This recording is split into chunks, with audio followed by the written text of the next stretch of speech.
రాష్ట్రంలో విద్యార్థులకు నాణ్యతతో కూడిన ఉన్నత విద్యను అందించే లక్ష్యంతో ఉత్తరాంధ్రలో ప్రతిష్టాత్మక ఇంటర్నేషనల్ యూనివర్సిటీ ఏర్పాటుకు Georgia national university JNU AP ప్రభుత్వంతో ఒప్పందాన్ని కుదుర్చుకుంది. ఇక విద్య, ఐటీ, ఎలక్ట్రానిక్స్ శాఖల నారా లోకేష్ సమక్షంలో జార్జియాను నేషనల్ యూనివర్సిటీ ఎస్యూయు జీఎన్యూ అవగాహన ఒప్పందం కుదిరింది. ఉండవల్లి నివాసంలో జరిగిన కార్యక్రమంలో జీఎన్యూ ఏపీ ప్రభుత్వం ప్రతినిధుల ఎంఓయూలపై సంతకాలు చేశారు. ఈ ఒప్పందం ప్రకారం ఉత్తరాంధ్రలో ఇంటర్నేషనల్ యూనివర్సిటీ స్థాపించడానికి జీఎన్యూ సుమారు 1,300 కోట్లు పెట్టుబడులు పెడుతుంది. ఈ ఒప్పందంతో గ్లోబల్ ఎడ్యుకేషన్ ఎకోసిస్టమ్ అభివృద్ధి చెందడంతో పాటు 500 మందికి ఉపాధి లభిస్తుంది.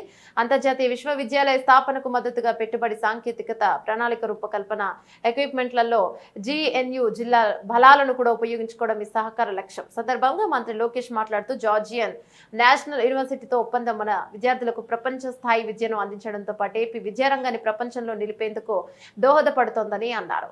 ఇక అవసరమైన నైపుణ్యాలు అందుతాయని కూడా తెలిపారు. ఏపీ విద్యార్థులను గ్లోబల్ లీడర్లుగా తీర్చిదిద్దాలన్న మా ప్రభుత్వ చిత్తశుద్ధి, నిబద్ధతకు ఈ ఒప్పందం నిదర్శనం అన్నారు.